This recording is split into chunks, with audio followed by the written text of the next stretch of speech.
copyright disclaimer under Section 107 of the Copyright Act 1976, allowance is made for fair use for purposes such as criticism, comment, news reporting, teaching, scholarship, and research. Fair use is a use permitted by copyright statute that might otherwise be infringing. Nonprofit, educational, or personal use tips the balance in favor of fair use. No copyright infringement intended. All rights belong to their respective owners.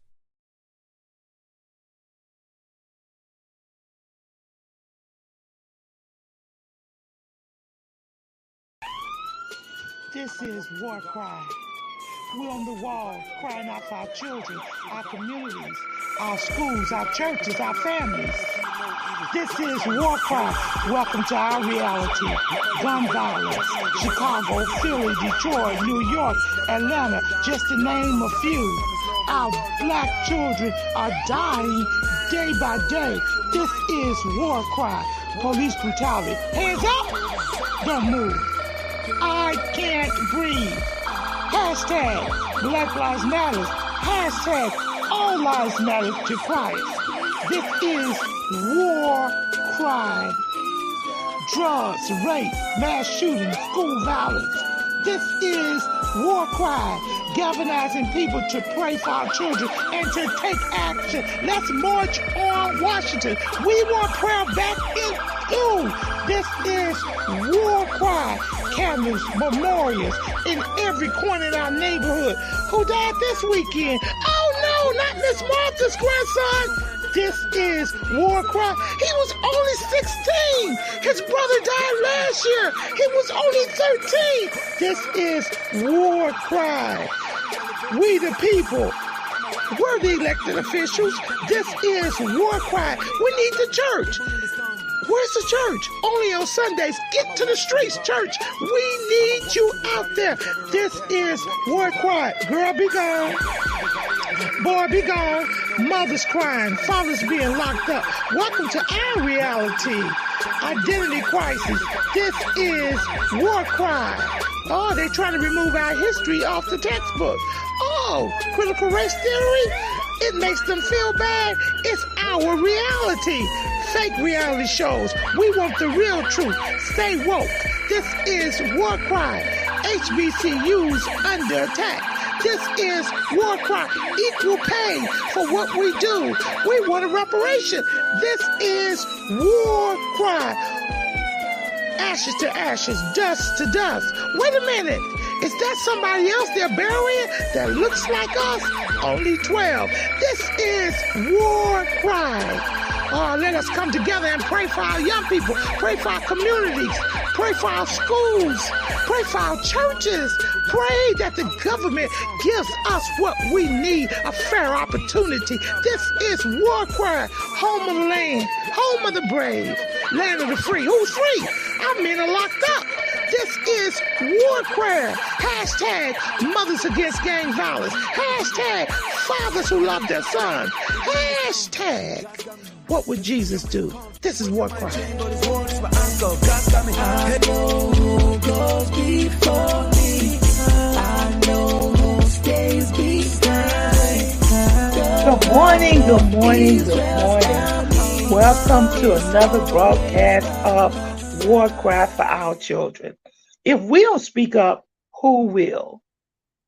We welcome you today on this 7th day of July, and we are excited about our show. And what is our show about? War Cry for our children. We fight a battle for our children. We fight a battle for our communities. We fight a battle for our churches. We fight a battle for our government. We fight a battle for our school systems. We fight a battle.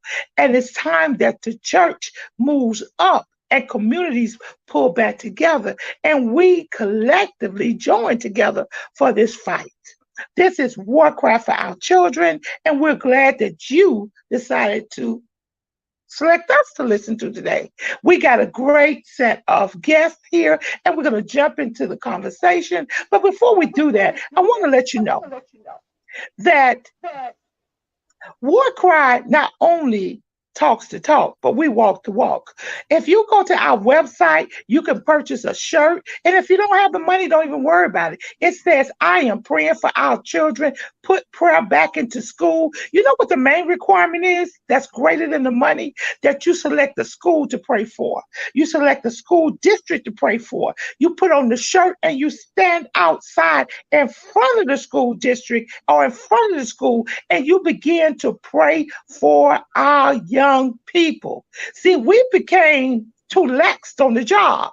We've left our young people unguarded and uncovered.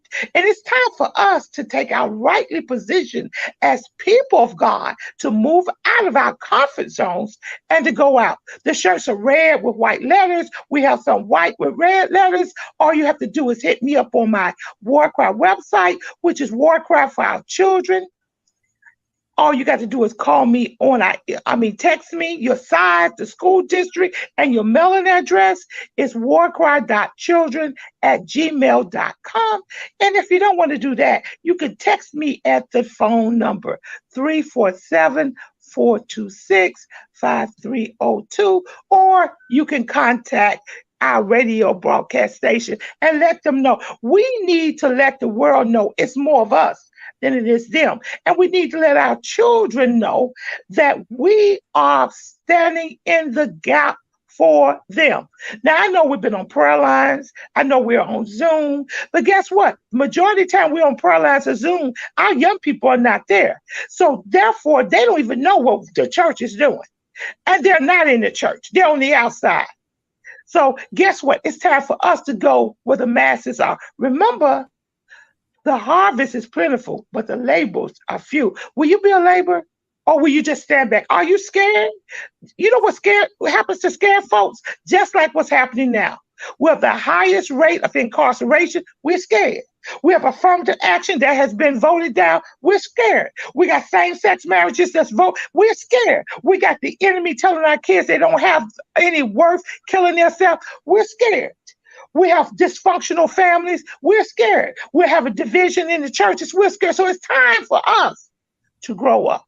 Well, enough said. This is War Cry for Our Children, and we're going to go straight into our conversation about being woke and staying woke. Okay, I'm going to let our host introduce themselves to you.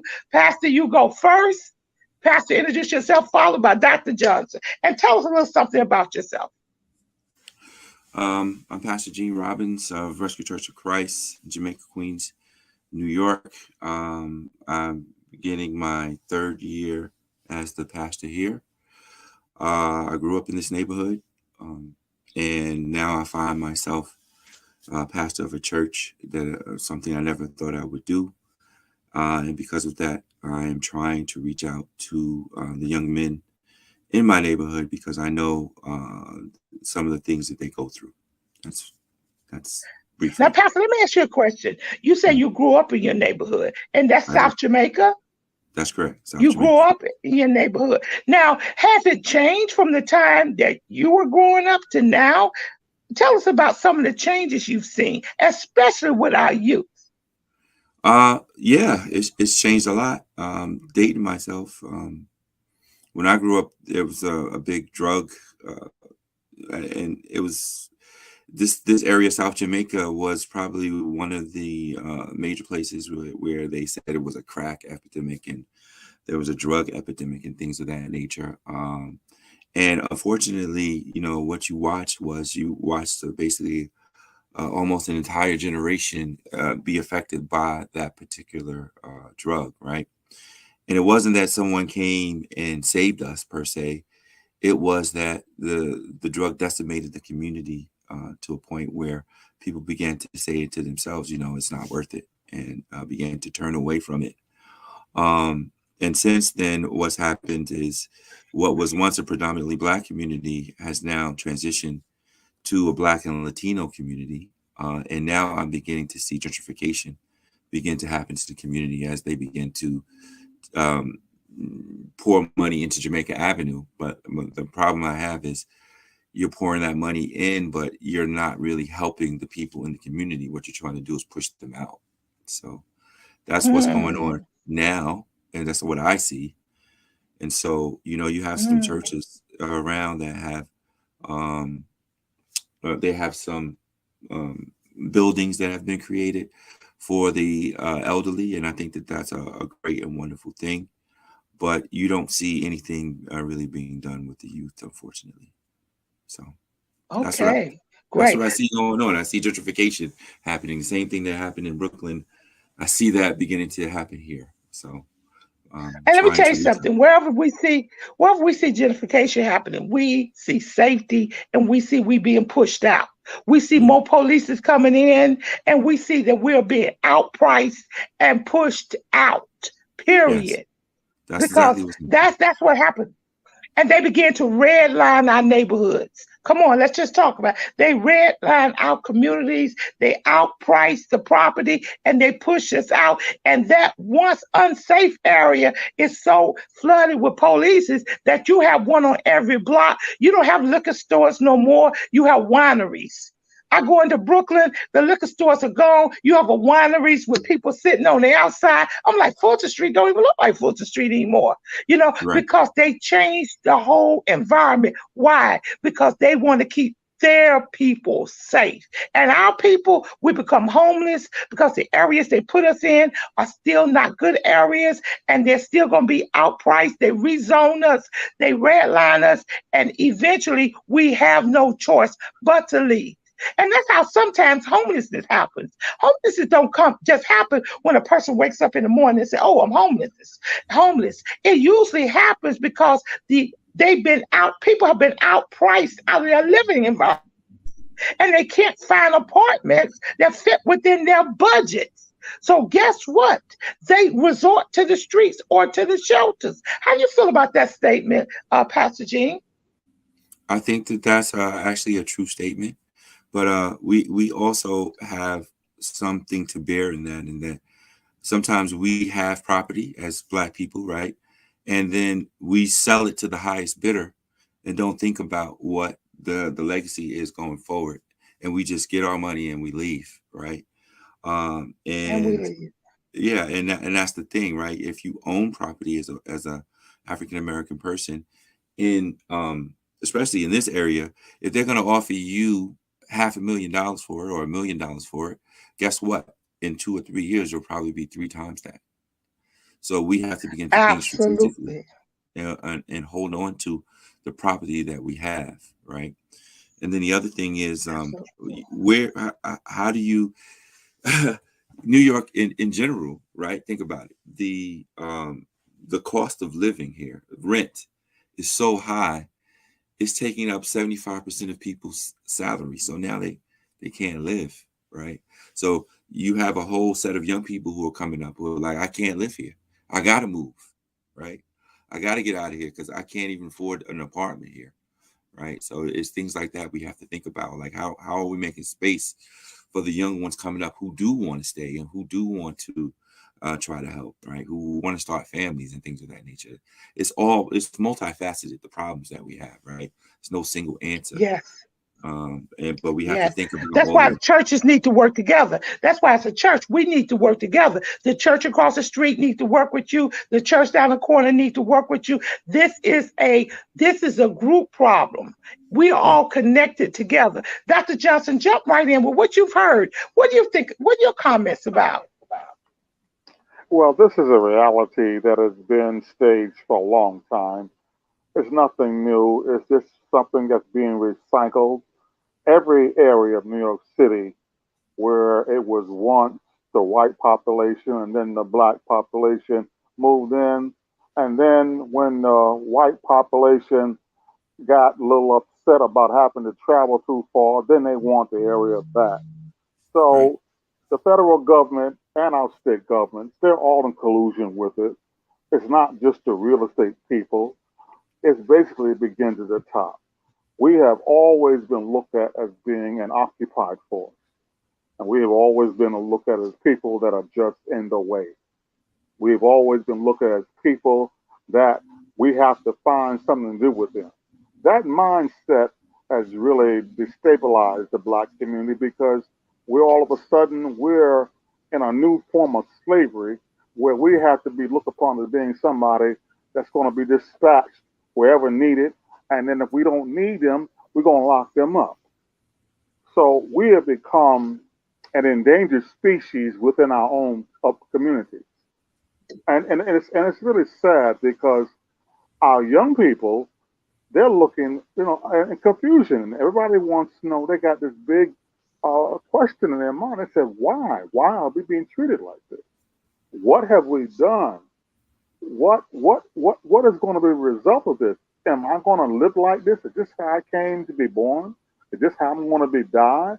To made to be feel like I'm a second-class citizen for the rest of my life? Something is wrong. Because when I look at a white person, they look like second-class citizens to me. Something's wrong with them, but yet I'm to blame. So this is a crisis, a community crisis. And I don't know if it begins with the communities. It definitely includes our churches and our police departments. I remember in 2009, the Lord led me to do something that my former deacon had asked me to do before she went home to be with the Lord. Because in Harlem, the white folks had decided that we want to take Harlem back, and they took it back. Yeah. And the area where to be totally taken over. So I used to go to the political meetings that were held at Harlem Hospital, and I found out that the area where my church was, it was scheduled to be taken over, and they were going to do it very kindly and very subtly, where people would not even know it. They were going to use it with money.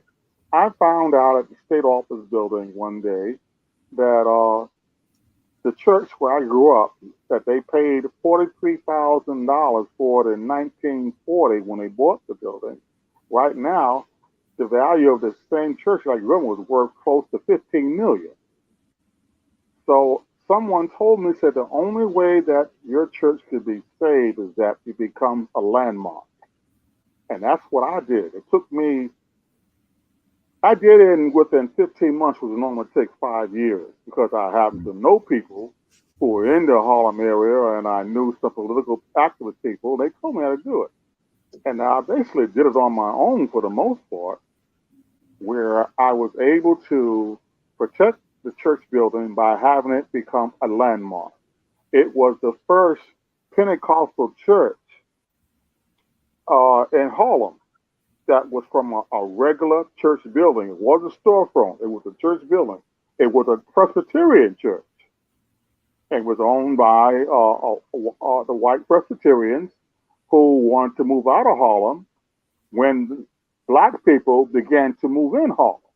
So they sold a church building, a beautiful church, for $43,000. But now they want the church building back. So where were our people going to go? So I went and talked to my pastor. I talked to the deacons, and I told them what's going on. They looked at me and said, oh, they laughed. They said, no, I don't think so. We don't been here too long. And I went and got some documents to show them. I said, hey, do you see this here?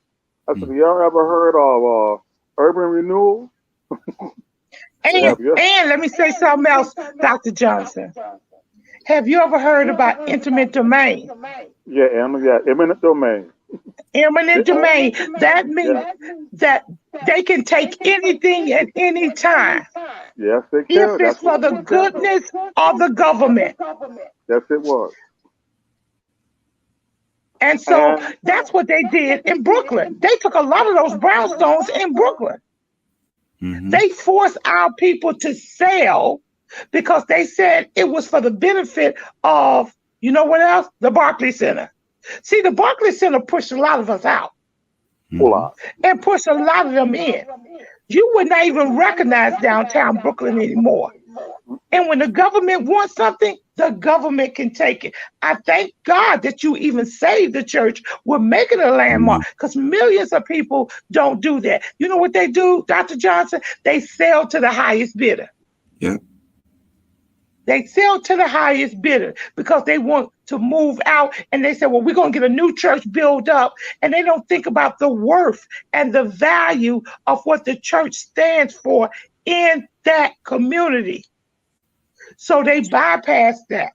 And that's something that we have to fight for, and our churches have to fight for. And there's big churches in the areas where your church is too. Is that not true, Dr. Johnson? Well, they were very successful because we lost two well-known black churches in the Harlem area. That was the Mount Moriah Baptist, and then you had the Gospel Temple Church of America. They are I don't know what happened, but these people or the members of that church, they sold to the white folks who wanted to buy the church. They turned churches into apartment buildings. Yeah. Absolutely. Dr. Jean, Pastor Jean, you want to come in? No, he's absolutely right. This is what's happening. And then as a pastor, I get a mail where they're asking me, "Do you want to sell? Do you want to sell? Look at all the churches we've sold already that we've helped." I'm like, "You're not really helping us. You're destroying us." But it's a concerted effort that they have. They're going after all the churches that they can, and giving you examples of, "Oh, we sold this one for 5 million, and you can now take that money and go build a church someplace else." And it's just amazing how they're pushing this. They want to get rid of the churches in the community, because actually churches are bedrocks in communities, and they provide services for people in communities. See, I think we've everyone looks at this mega church thing, but churches are really local, and they provide so many services to the people in the community, right? But everybody wants to be big. Everybody wants to be huge. Everybody wants to be mega this and mega that, and don't really think about the people in the community themselves. Those that are struggling. Absolutely. And we're not servicing the people in the community, because churches are supposed to be community oriented. We don't build churches and set them way out on Long Island when we have our congregations in Brownville. How are the people going to travel out there? Right. How are you going to get there? And that's one of the things about the mega churches that leave the communities and build way out. And are you going to have a church van to pick up these people every Sunday? Are you going to bring the youth to youth service on Friday? Are you going to bring the choir to choir practice on Tuesday? The people that made you, gave you the financial stability to move out, you leave them behind. And so these are things that we have to look at. And churches are going to have to connect together. We're going to have to move from denomination. If we're going to fight this war that we're fighting and save our children, we've got to connect together. We're one people under one God, under one nation, and we should connect together. Now, speaking about under one nation, I don't know if you guys heard about what Jill Scott, when she sung the American anthem, how she changed the words around to reflect who we are in the woke state. And it's been people screaming, saying, why did she change the word America? Has America been that good to us that we have forgotten the treatment? Let's listen to Jill Scott. 19 years old. Ready? I'm 51 now, by the way.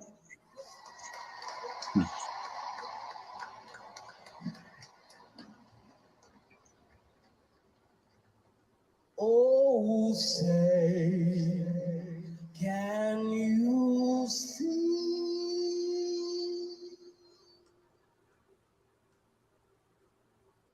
by the blood in the streets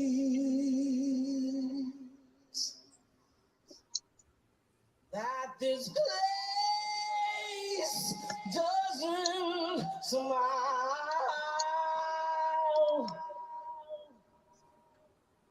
on you, colored child, whose blood built this land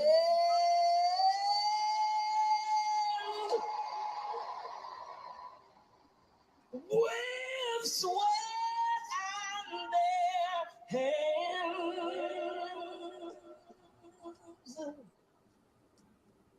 But you'll die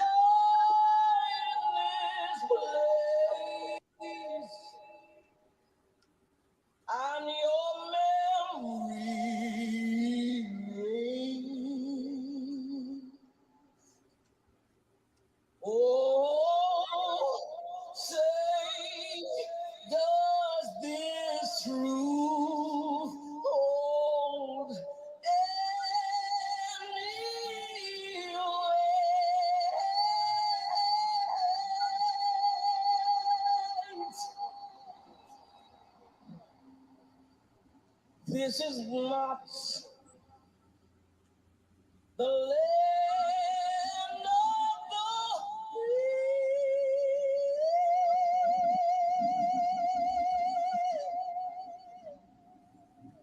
but the home of the slave.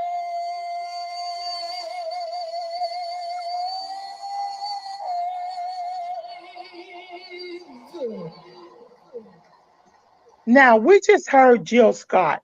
Before that, we was talking about how they want to push the church out. We also know that during the civil rights movement, the church was the first line of attack. They wanted to burn our churches, to tear our churches down. Also, we know that the church was the gathering place of where we gathered at to get ideas to go out into the streets to march for our rights. And here we see, or we talked about, the church being torn apart, being divided. It appears to me that a lot of us now are becoming woke. We're becoming woke with what they're doing with the churches. We're becoming woke with what they did with our inheritance. We're becoming woke with what they did to our people. We're becoming woke for how the guns are coming into our neighborhoods. We are woke now. Now, my question to you, Pastor, is, she says, "Oh, say, can you see by the blood in the streets?" We in our neighborhoods, because of the poverty that we suffer from, we lose lives every day almost. Every day when we go through the streets and through some of our low-income housing areas, we see memorials where blood is down, mothers crying, guns, AR-15s. Do you think when she said, "Oh, say, can you see by the blood on the street," that she was lying? Do you think that she was making up a false truth, Pastor Jean? No, I don't think she was making up a false truth. She was relaying her own experiences and the experiences of many Black people in this nation. So, I mean, no, she wasn't lying. Or no, but see what I think that what's going on when you see the Republicans talk about anti-woke and things of that nature is everyone's trying to take that word and make it mean what they want it to mean, and make it be a negative thing, and to scare people, scare non-Black people into thinking that these people are coming after you and everything that you've earned, but not taking the time to educate themselves to understand we're not coming after everything that you earned. We're just trying to be equal and get the things that we've earned that weren't given to us, right? But no, she's not. Now, Pastor, why is it that, first of all, we need to talk about who we are in our churches? That's number one. Dr. Johnson, would you agree with that? That the church need to sit down and teach Black history in the inside of the church, to the church and to the youth. Dr. Johnson, would you agree with that? Dr. Johnson. Yes, I totally agree with that. And based on Okay, now hold it, Dr. Johnson. So why is it that we only teach Black history in February? because we have been subjugated and alienated to think that we only supposed to look at our history once a year, and it's only the beginning from 1619. But Black history is much more extensive than this. Black history begins in the Bible. And the church needs to teach our young people, especially those that are out there killing each other, those young girls that are walking up and down the block selling their bodies and don't know their worth. If the church will come outside the walls and begin to share this information of who we are as a people, I think we can work on building integrity again among our young people. Pastor, what do you think about that? Well, my church has a cultural committee. We teach Black history every month, number one. So that's something that we do. The thing it is that we just make sure that God is number one, right? But we teach Black history every month. It's something that has to be done because it's not being taught in schools anymore. and they only relegate it to one person, and that's Dr. King, right? They only want you to talk about, and they don't even understand that the reason he was killed was because he began to go against the establishment and come and say we need to take care of poor people, right? So Black history does need to be taught in the churches because it's not being taught in schools anymore. I certainly agree with that. And Black history needs to be taught from a perspective of who we are in the Bible. Sure. Our history started in the Bible. The Garden of Eden was in Africa.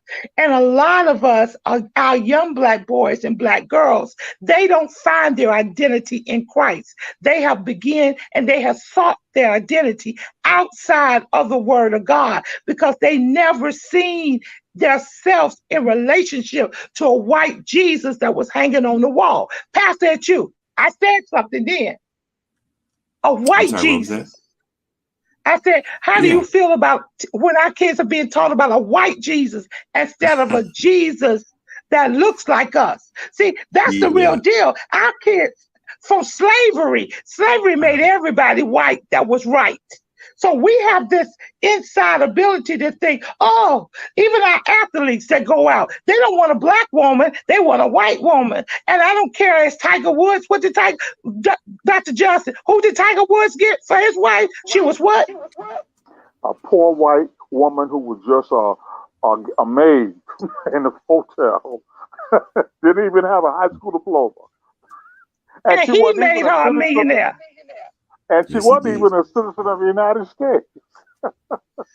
So we need to start teaching our young men and rescue. Pastor Jean, I realize you have a good men's program, but your program needs to be incorporated into other churches. And we need to collectively work together, just not for the men, just not for the boys, but also for the young ladies as well, and teach Black history because Eve was Black. Okay, but Bathsheba, her name means Black woman. If we really want to know the truth, Moses married Keturah. So even if they tried to say that none of these people were Black, Moses' wife came from Ethiopia. Yes, she did. So we need to start teaching that we played a very prominent role in the Word of God, and God valued us. See, our kids are lacking value. And they don't understand why this world hates them. And the majority of Black boys that I met, they got this anger problem that they're dealing with. Dr. Johnson, what's this anger going on, this trauma that's been passed down, the unworthiness that have made us kill each other? Dr. Johnson, what is this trauma in our blood system? It's a combination of self-hatred, depression, low self-esteem, and no identity. And our young people, they can't handle that no more. See, our generation and the generation before, we adapted to it because we were still in that post-slavery mentality. Not today. They're not having that. And I don't blame them. And they first thing, and I'm glad you brought up the point about, you talk about Moses with his Black wives. Moses was jet Black himself. People don't realize that. But when you look at Abraham, Isaac, and Jacob, they were Black people from the city of Ur, which was in Mesopotamia. They are the line of Shem. They are Black people. The whole 95% of the Black presidents is all in the Bible. Jeremiah, Ezekiel, and Isaiah in the scriptures, and even in the New Testament. Apostle Paul. He's a Black man. He was mistaken for being an Egyptian. Now, you know what the Egyptians look like now. Imagine what it looked like 2,000 years ago before they started intermarrying with the Greeks and the Romans. They were very dark people. The gospel that our preachers have been preaching every Sunday about what the apostles said, what the prophets were. They were all Black people. I don't know if you look at the book of Jeremiah, he says over 17 times he describes himself, I am as black as the ground, as dark as the midnight night. And we know what Isaiah, Solomon was. we Solomon know he says was it. black. And listen, Solomon was good and black, and so was his daddy, David. David was dark, had a dark red. Okay, he wasn't So white. we need, yes, we need, because guess what? The majority of our black people, if you ask them, where are you from? I'm from South Carolina. I'm from North Carolina. I'm from Tennessee. I'm from Georgia. But you ask our white brothers and sisters, they say, I'm from Ireland. I'm from Scotland. I'm from Right. England. I'm from Australia. I'm from Russia, because they relate back to their roots. We have no identification in where we came from. That has been one of the traumas that have came down through generations, is we've always felt misplaced.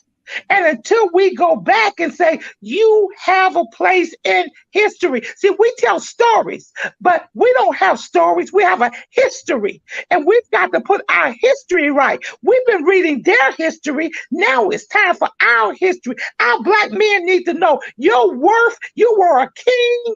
Your ancestors were proud people. You came from a line of fighters. You have intelligence. You are creative. You can design.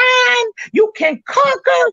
But yet still you can do more than pick up a gun and kill your brother who has Absolutely. not did anything to you. You can do more than pick up a gun. You can begin to love this God. Now, when we speak from the biblical end, we don't have to preach that Jesus is black, but we can preach that Jesus is a part of us, because he's a part of every race. He's for all mankind, but we don't preach that. But we preach we don't have any identity in him. He's white. So we need to preach. And if we told the truth, the person who painted Jesus, Michelangelo, I don't want to get into that. That Yeah, picture came down through history. That's right. That's right. That wasn't the So picture of Jesus. That was that's the Michelangelo. history we need to tell them. That this twerking and stuff you're doing, even though I don't like this twerking, guess what? That was in your African heritage, sister. That was part of the African dances that came down through your bloodline. But we need to teach them in decency and honor. We have some questions on the line right here. What is the first question? How do we begin to take, How do we begin to take accountability for the role we ourselves played and continue to play in our own oppression? I'm going to put that at you first. I want you to answer that question first, Pastor, then you, Dr. Gregory. How do we continue to take accountability? First of all, you got to look at your own family structure, right? To destroy a nation, you destroy a family bit by bit, right? So you have a husband and a wife, and you have children. Husband and a wife have responsibility for their children. And I know they say it takes a village to raise people, but guess what? I'm responsible for my child, and I'm going to spend time with them. Number one, give them an understanding of who God is, and that, like she said, God is in you, right? Number two, understand your history. Understand that they're not going to teach you when you go to school about the things that we have gone through. That's my responsibility, right?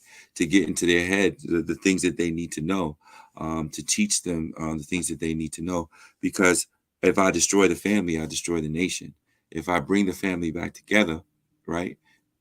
Family, husband, wife, children. Not husband, not wife. I'm sorry. Anyone gets upset about that. That's right. But it's That's right. husband, wife, and But children. hey, it's the truth. You're not making it up. It's in the Bible. That's what the Bible says. So if they get upset about it, they need to go to the throne of grace and deal with it. Right. That's what you did. But let me say this, Pastor. I got to come in because the church has to take responsibility. Now, I'm not saying this is just something that happened. If there are men in our churches who have not taken responsibilities for their families, the pastors need to address that situation. period. absolutely. And there are men sitting in our congregations, maybe not you, that don't pay child support, that have walked away from their families, that don't have a relationship with their kids, but they say they have a relationship with Jesus. What I'm here to tell you, if you don't have a relationship with your family, how can you have a relationship with Jesus? Now, I understand the dysfunctionality that these women do. I'm a woman, and how we get mad at men and try to keep the children. But you should do everything you can to be a man or a father for that child. What do you think about that, Pastor? No, I think that's absolutely correct. Like that's what I was going at. It's like accountability for your family. And yes, I understand there's some dysfunction sometimes, but you can't give up on your family, on the thing that you have created, because And that puts a churches sense need to of, preach that. yes, and that puts it messes up the child more than it messes up anybody else, right? So often you have Dysfunctional kids. generation. Yeah, and it affects a generation. It affects the next generation. They need both the mother and father to pour into them so that they know their worth, and that the society in general doesn't give them their worth. It's the mother and the father that gives them their worth, right? With And God, and if there are children in our churches who don't have a mother, who don't have a father, men mentors, women mentors must be trained to stand in the gap. See, everybody can get the Bill Cosby type of family. that's So right. we need to stand in the gap for those that don't have it. Dr. Johnson, what do you think about what you've heard? The way we begin accountability and the way that we give accountability to ourselves as a nation of people, we must teach from the beginning. A lot of our young people and a lot of our adults don't know our beginning. Many people don't realize that we are Hebrew. We are not African Americans. We are not just black people. We are the seed of Abraham, Isaac, and Jacob. That's all in the Bible. It's in the book of Deuteronomy specifically. We must recognize that when we go to our Christian churches today, and then the pastors even teach this, that picture you see of Jesus, that ain't Jesus. That is Cesar Borgia. He is the son of Pope The Pope. Alexander the Sixth. Okay, that ain't Jesus. Jesus' real name was Yeshua Hamashai. Okay, and if we go to the beginning, let's go back to basics. Because see, we were destroyed from the root. The book of Deuteronomy tells us the beginning of slavery. It was prophesied by Moses. He said, because of your resistance and because you broke the covenant relationship. And I know that's a little heavy for some folks, but it's the truth. If we're going to get to the social aspects of it, we got to deal from the ancestral and spiritual aspects of it. From the beginning. We are Hebrew. They don't like to hear that word. Our oppressors hate that we know that now. That is one thing that disturbs the only thing. We are the original Hebrews spoken of in the Bible. We are not just black people. We are the descendants of Shem. That's why it's so embarrassing when they want to call us anti-Semitic. We are Semitic. Abraham was a black man. Okay? Jesus was a black man. And the more we can identify with who we are, the more we can bring our young people back. Engineer, let's go to the next clip. Engineer, go to the next clip.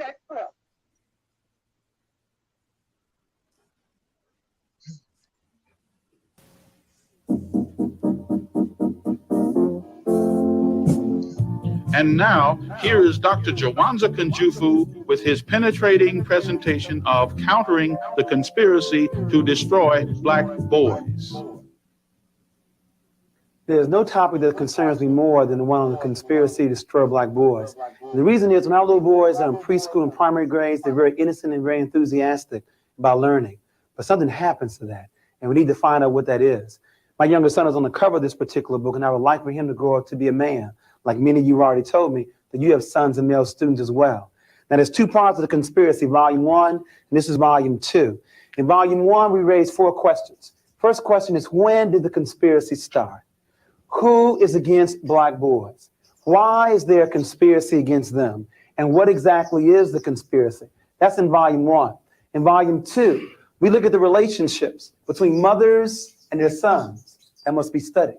We also must look at female teachers and black male students. That must also be studied. We must look at some case studies. In other words, many of us are doing a very good job developing black boys to be men. What is it that some of us are doing that others are not doing? And then last but not least, a program called the Rites of Passage into Manhood. See, it used to be we knew when black boys became men, but now many of us don't know when we're men. It's how much reefer we smoke, how much wine we drink, how many babies we make. Until black men spell it out to black boys what it means to be a man, this conspiracy will continue. But let's go back to volume 1. When did it start? And as we begin to look at that, I want to also share with you why we call it a conspiracy to destroy black boys. You see, contrary to belief at birth, there are more black boys born in the world than there are girls. It's close, but it's 1.03 black boys born in the world to 1.0 black girls. Hear me clearly. At birth, black boys outnumber black girls 1.03 to 1.0. A brief 18 years later, it is now 1.0 available, and that's a key word, available black men, to 1.8 available black women. Almost 2 adult women for every 1 adult man. Now, the only question that should be going through your minds right now is what happened? We keep raising the wrong question. We keep asking, why do black men hang on corners? Why do black men lack direction? Well, if you ask this question, you answer the question 18 to 30 years too late. It is not a conspiracy to destroy black men. It's a conspiracy to destroy black boys. If you destroy him as a boy, he'll never become a man. Not gonna look around the room and tell you know where are they. If they are not available to black women, where are they? Call the roll. In jail, there are 329,000 brothers in prison right now. 1 of every 4 brothers will go to prison. Where else? Or death. There's numerous ways that we die. There's homicide, suicide, drugs, war, high blood pressure, and the leading killer among black men, lung cancer. Our love for cigarettes, especially cool. Smoke them all day long, die the exact same way. Cool. Where else? We have prison, death. What else to make us unavailable to black women? Yes, homosexuality. As you said earlier, 1 of every 9 men in this country are homosexual. Where else? Yes. Hospitalized, institutionalized. Okay, so institutionalization, and there's not only in terms of hospitals, but also mental institutions. And of course, when they get released, many times being homeless. There's still one other large popular area. Thimby? They marry white women. Okay, interracial marriages. Now I want to pause there for a moment, because you would think if anybody is going to marry outside the race, it would be black women. You got 2 black women for every 1 black man. But as Thimby pointed out, it's exactly the opposite. There are 164,000 interracial marriages, of which 116,000 are brothers. That means 48,000 sisters. It's almost a 2-to-1 ratio of black men to black women marrying outside the race. But remember, as you said in the earlier workshop, if the definition of beauty is light skin, long hair, and blue eyes, why stop with Renee, the light-skinned sister? Why not get you the real thing? There's some serious problems here. And then black men tell me, I can't find a black woman to understand me. You mean out of 20 million black women, you can't find one to understand you? You don't need a white woman, you need a psychiatrist. But that's another workshop on relationships. But I just want to share with you, we got some very serious problems. But to tease this audience, black women are tired of being by themselves. And in the earlier issue of Essence magazine, the article said, guess who's coming to dinner now? Mm-hmm. Black women are tired of being by themselves. In other words, brothers, you can't have it both ways. You can't have 2 black women to choose from and still marry a white woman. You can't have it both ways. Black women are tired of being by themselves. Now, that's with regards to the stats, why we wrote the book, because we saw the shortage of black men. But what we want to begin to find out is, when did it start? You see, it's called the 4th grade syndrome. Studies show that black boys may be the best students in the country up until the 4th grade. So we wanted to find out what your son, a male student, was doing at the beginning of the 3rd grade, then at the end of the 7th grade, and then measure the progress. Let me give you 3 examples. We had a little boy 5 years ago on an Alva reading test score at the 98th percentile in the country. In other words, a walking genius. That means only 2% male, female, white, or black had a higher score than he at the beginning of the 3rd grade. At the end of 7th grade, the same boy now drops down to the 35th percentile. Engineer potential here. pimp or pusher now, scores should have improved 5 years. Instead, they only improved 1.3. Two more examples. We had a little boy at the 92nd percentile. He dropped down to the 24th percentile, and his scores only improved 2.1. But let me give you the average example. We had a little boy at the 63rd percentile. He dropped down to the 4th percentile, and his scores didn't improve a year, a month, a week, not even a day. There are 3 critical stages in Black boys' development: infancy to 9, 9 to 13, and 13 to 18. You see, it's easy to see the negative behavior here when he's already dropped out, laid up on some street corner lacking direction. It's more difficult to see it around 9 years of age, when they begin to sit further in the back of the class, when they begin to ask less questions, when their ball becomes more important in their book, when they begin to cheat on their tests. We appeal to you to turn your sons and male students on early. Teach them how to read early. Teach them the beauty of being Black and believe in God Okay, engineer. early. Okay, engineer. Let's go back to this. Let's go back. Now, woo! We heard it from the professional. What is now? This is the type of information that need to be taught to our people, so Amen. we can get an understanding of what's happening. Back at you, Dr. Jean. What did you think about the video, Pastor? Me? What did you think? Video, Yeah, it's on point. It's on point. Actually, I need to get that video. That's okay. what I thought about it. I'll send it to you. All right. I'll send it to you. This because go ahead. I'm sorry. No. That's exactly some of those same things, or the same things as I've discussed with the young men in our program. So it would be good to have someone else say it. And that's old. That's like from what, the 70s, 80s? Yes. That video? Yes, late 80s. Yeah. Yes. Right. Yes. Right. Yes. It would be good yes. to have someone reiterate what you say to someone, so they don't think you're just coming out of the, And this is what the church should have been teaching this a long time ago, the conspiracy that's happening with our Black boys. If they would have taught it and let everyone know 25 years ago, maybe we wouldn't be dealing with so much stuff here. That's why I say the church is not on point with what they should be doing in our community. Dr. Johnson, I don't want to go off no more. Well, I can understand your feelings, sister, and I feel the same way. But look, when this video was made, when Dr. Kwanzaa, because he was a very good friend of one of my mentors, Dr. Francis Cresswell, he came to Harlem Hospital in 1989, and he looked so worn and so weary. When he made that video in 1979, when it came out, he was one of the first Black psychologists, social workers who really dealt with this. They attacked the oppressors, attacked him with everything they had. They tried to take his license. They tried to take his house. They tried to destroy his family, because this was one of the first Black professionals that spoke the truth about what is going on. And the oppressors, or the white folks, you want to call them, they went out of their minds. They never wanted to kill a Black man so much when they wanted to kill Dr. Kwanzaa. Yes, and he was shunned, and a lot of Black people in politics were threatened not to invite him to speak at any of your functions, because we would either not support you, we would take the money away we're sending you.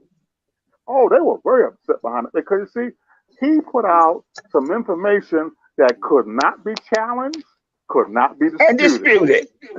He had statistics to prove it.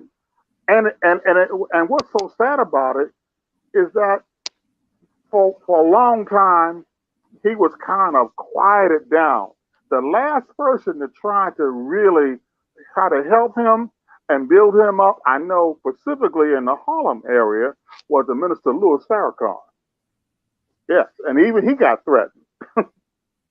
He was the last one. This young man was brilliant.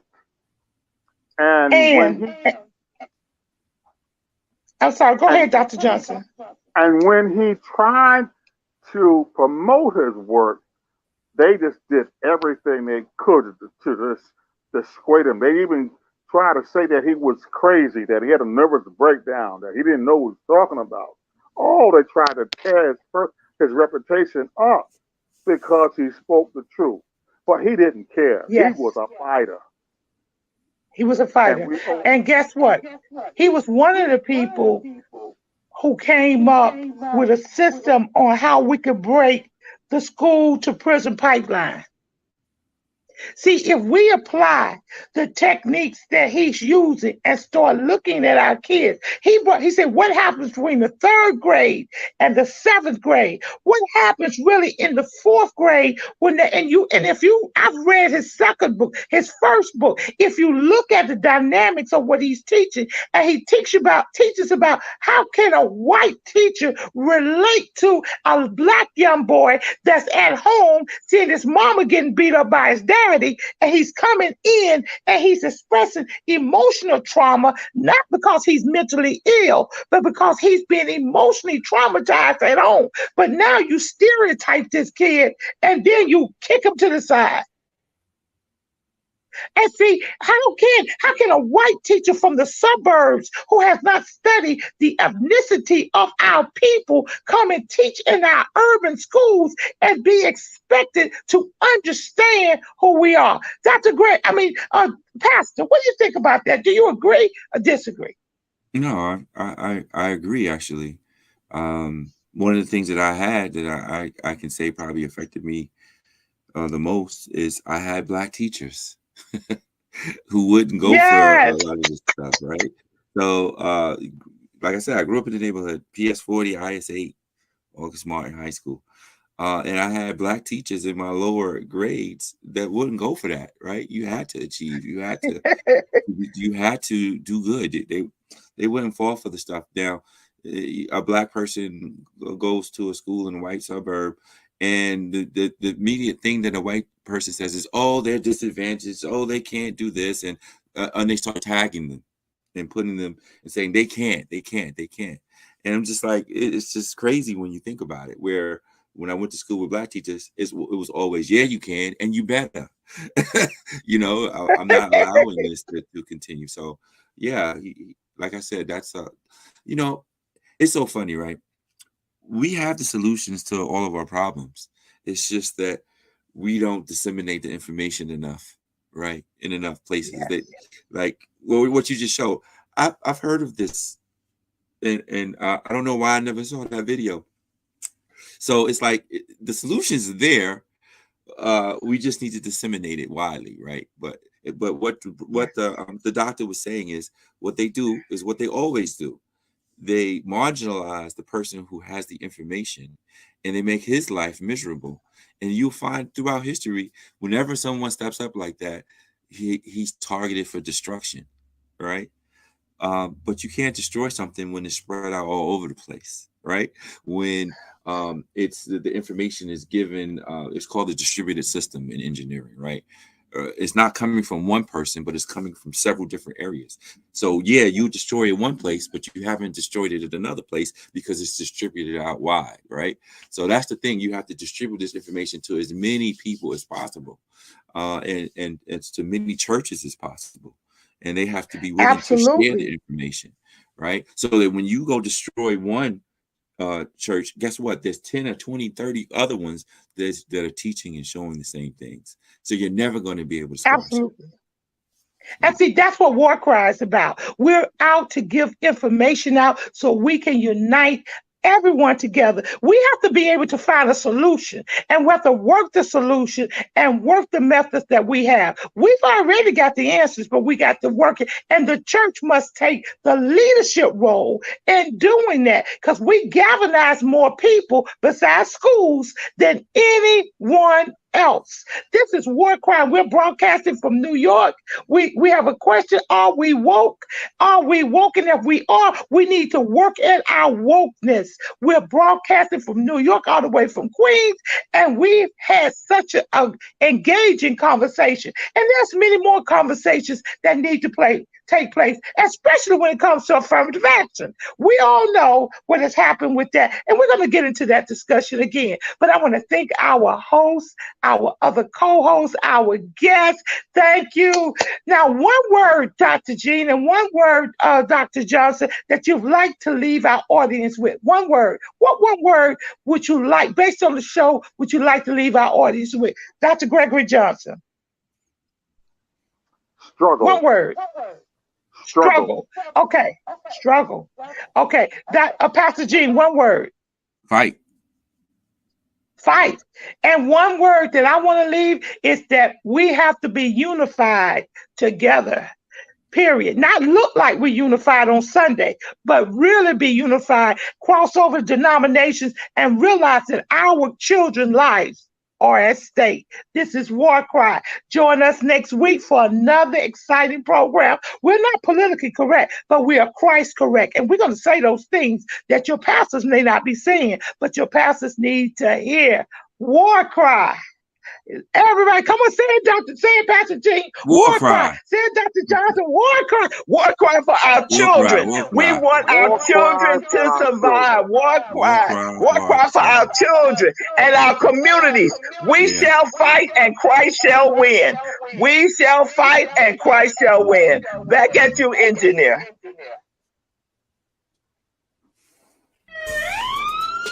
This is War Cry. We're on the wall crying out for our children, our communities, our schools, our churches, our families. This is War Cry. Welcome to our reality. Gun violence, Chicago, Philly, Detroit, New York, Atlanta, just to name a few. Our black children are dying day by day. This is War Cry. Police brutality. Hands up! Don't move. I can't breathe. Hashtag Black Lives Matter. Hashtag All Lives Matter to Christ. This is War Cry. Drugs, rape, mass shootings, school violence. This is War Cry. Galvanizing people to pray for our children and to take action. Let's march on Washington. We want prayer back in school. This is War Cry. Cameras, memorials in every corner in our neighborhood. Who died this weekend? Oh no, not Miss Martha's grandson. This is War Cry. He was only 16. His brother died last year. He was only 13. This is War Cry. We the people. We're the elected officials. This is War Cry. We need the church.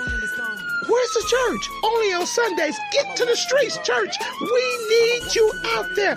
This is War Cry. Girl, be gone. Boy, be gone. Mothers crying. Fathers being locked up. Welcome to our reality. Identity crisis. This is War Cry. Oh, they're trying to remove our history off the textbook. Oh, critical race theory? It makes them feel bad. It's our reality. Fake reality shows. We want the real truth. Stay woke. This is War Cry. HBCUs under attack. This is War Cry. Equal pay for what we do. We want a reparation. This is War Cry. Ashes to ashes, dust to dust. Wait a minute. Is that somebody else they're burying that looks like us? Only 12. This is War Cry. Oh, let us come together and pray for our young people, pray for our communities, pray for our schools, pray for our churches, pray that the government gives us what we need, a fair opportunity. This is War Cry, home of the land, home of the brave, land of the free. Who's free? Our men are locked up. This is War Cry. Hashtag mothers against gang violence. Hashtag fathers who love their sons. Hashtag what would Jesus do? This is War Cry.